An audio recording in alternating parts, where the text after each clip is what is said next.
प्राचीन भारत के ग्रंथों में एक ऐसा अध्याय है जो आकाश की ऊंचाइयों और भूमि के नीचे के रहस्यों को जोड़ता है।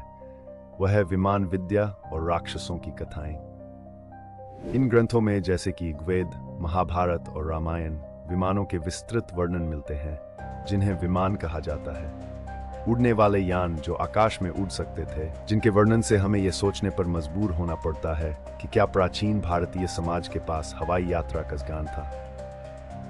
महर्षि भारद्वाज के वैमानिक शास्त्र में, जो प्राचीन संस्कृत में लिखा गया है, विमानों के निर्माण, उड़ान और उनके विभिन्न प्रकारों के बारे में विस्तार से बताया गया है। इस ग्रंथ में विमानों को शक्त्युद्गम, बिजली से चलने वाले, भूतवाह, अग्नि, जल और वायु से चलने वाले, धूमयान, गैस से चलने वाले, शिखोद्गम, तेल से चलने वाले, अंशुवाह, सूर्य रश्मियों से चलने वाले, तारामुख, चुंबकीय शक्ति से चलने वाले, मणिवाह, मणियों से चलने वाले और मरुत्स्खा, वायु से चलने वाले जैसे विभिन्न प्रकारों में वर्णित किया गया है। ये विवरण आज की तकनीक के समानांतर दिखाई देते हैं, जिससे सवाल उठता है कि इन विमानों का उपयोग कैसे किया जाता था। वैमानिक शास्त्र के साथ रामायण में पुष्पक विमान की कथा है, जो रावण के पास था।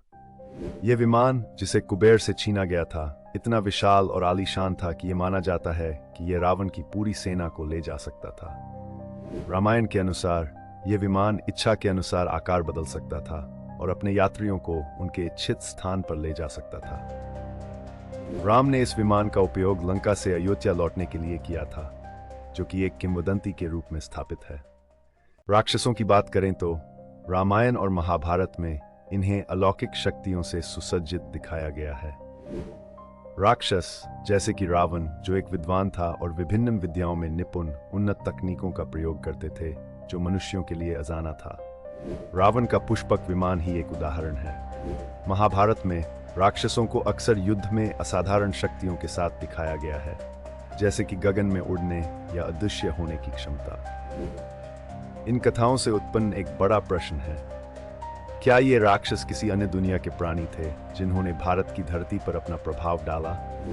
क्या वे मानव जाति को विज्ञान और तकनीक के क्षेत्र में उन्नत करने में मदद कर रहे थे? जैसे कि वैमानिक शास्त्र का वर्णन, ये राक्षस शायद किसी दूसरी सभ्यता के दूत थे, जिन्होंने प्राचीन भारतीयों को स्टार की जान या तकनीक का ज्ञान दिया, जो आज भी हमारे लिए एक रहस्य बना हुआ है। ये प्राचीन वर्णन हमारे वर्तमान के विज्ञान को चुनौती देते हैं, हमें सोचने को मजबूर करते हैं कि क्या हमारे पूर्वजों के पास एक ऐसा ज्ञान था जो समय के साथ खो गया। इन कथाओं में निहित संभावनाएं हमें अपनी प्राचीन विरासत के प्रति नए सिरे से सोचने के लिए प्रेरित करती हैं। शायद ही हम प्राचीन भारतीयों के तकनीकी ज्ञान के एक छोटे से हिस्से को ही समझ पाए हैं। राक्षसों के बारे में रामायण में रावण को एक उदाहरण के रूप में देखा जा सकता है, जो न केवल एक शक्तिशाली राजा था, बल्कि एक विद्वान भी, जिसने शिव के पास जाकर ब्रह्मांड का ज्ञान प्राप्त किया। उसके पास नवग्रह के ज्ञान से लेकर रसायन शास्त्र तक का विशाल ज्ञान था। यह ज्ञान उसे कई अलौकिक शक्तियां प्रदान करता था, जैसे कि अपने शरीर का आकार बदलना, स्वयं को अदृश्य करना या विशाल रूप धारण करना। क्या यह संभव है कि रावण और उसके समकालीन राक्षसों ने वास्तव में किसी दूसरे ग्रह या समय से ज्ञान प्राप्त किया था, जो हमारे लिए अब भी अज्ञात है?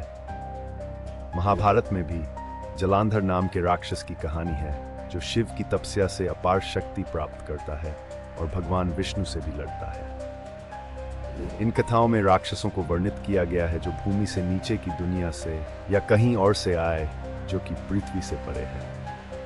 यह सिद्धांत कि ये राक्षस किसी अन्य सभ्यता के प्राणी हो सकते हैं, प्राचीन भारतीय ग्रंथों को नए परिप्रेक्ष्य में देखने के लिए प्रेरित करता है। इन सब के अतिरिक्त भगवद गीता में भी विश्व की संरचना और उसके रहस्यों के बारे में बात की गई है, जिसमें कृष्ण अर्जुन को विश्व रूप दिखाते हैं, एक दृश्य जो संपूर्ण ब्रह्मांड को एक स्थान पर दर्शाता है।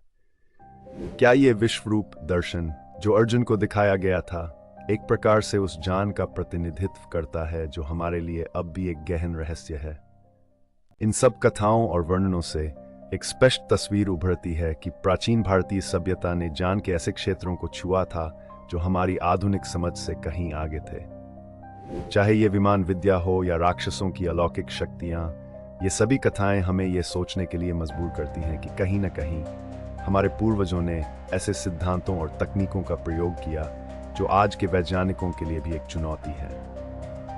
यह अध्याय विमान विद्या और राक्षसों की कथाओं के माध्यम से न केवल हमें हमारे अतीत की खोज करने के लिए प्रेरित करता है, बल्कि हमें यह भी सोचने पर मजबूर करता है कि हमारा भविष्य कितना अधिक आश्चर्यजनक हो सकता है। क्या हम उन्हीं प्राचीन पथों पर चल रहे हैं जो हमारे पूर्वजों ने चिह्नित किए, या क्या हम वास्तव में नए रास्ते खोज रहे हैं जो अभी भी अनछुए हैं? ये प्रश्न अनुत्तरित हैं, लेकिन इन प्राचीन रहस्यों की खोज हमें हमारी मानवीय सीमाओं को पार करने और अनंत ज्ञान की ओर बढ़ने की प्रेरणा देती रहेगी।